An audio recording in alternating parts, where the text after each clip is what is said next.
Épisode 3, La Bafra, le nouveau monde, par Rachid Arawa, Allah yarhamou. C'est ton fils? Nous étions à 7h du matin devant le poste d'entrée de la base aérienne. Oui, et je l'emmène au lycée militaire.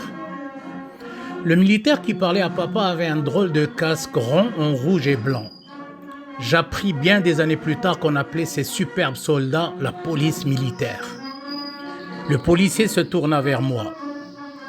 Tu portes un joli ensemble velours. Tu verras, on te donnera un costume velours bien plus fringant au lycée. Allez, entrez, monsieur. Il y avait une foule d'élèves et leurs parents devant le PC et le petit parking mitoyen à la porte du lycée. Un homme en uniforme, les mains derrière le dos, supervisait l'opération d'inspection des trousseaux.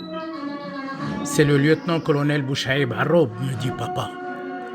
Tiens, fis-je, il a sur l'épaule un gros pain et un autre plus petit. Il est plus gradé que mon oncle? Oui, répondit papa, qui m'initia au grade de l'armée jusqu'à les connaître par cœur. En fait, j'essayais de détendre l'atmosphère car je sentais papa fortement crispé.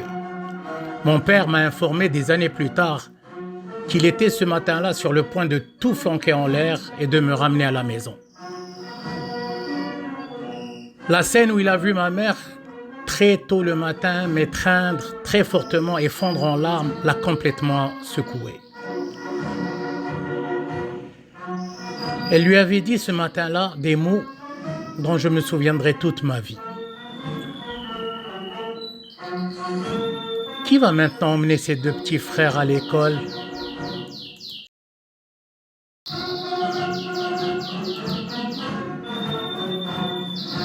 Qui ramènera de la crèche sa petite sœur?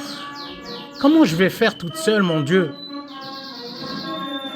Mon tour arriva. Avant de déballer ma lourde valise devant les militaires, papa me donna 200 dirhams, la fameuse caution qu'il fallait payer au début de chaque année.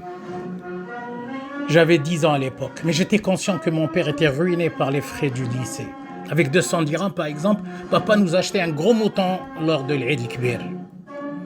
Papa m'aidait dans l'inspection du trousseau. « Où est le survêt rouge Bordeaux ?» cria un adjudant à l'œil sévère. Papa paniqua. « Mais où est-ce qu'elle a mis ce foutu survêt ?» Le voilà, l'enseigne fièrement à papa. Quand les formalités étaient prises, on me donna un matricule, 1220. Il allait me coller à la peau pendant 7 ans. À un moment, j'avais engagé la conversation avec un élève au nom d'Archmar, matricule 1219, qui est devenu par la suite mon tout premier copain du lycée. Sur la porte d'entrée, papa me dit « Maintenant, Rachid, sois un homme.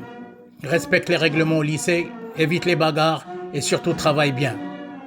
Tu me promets ça, mon fils ?» Oui, papa, je te le promets. La voix étranglée par un sanglot saccadé que papa s'empressa d'édulcorer en me soulevant carrément du sol pour m'embrasser. En entrant au lycée, avec mon nouveau copain, je me souviens très bien que je ne me suis pas retourné.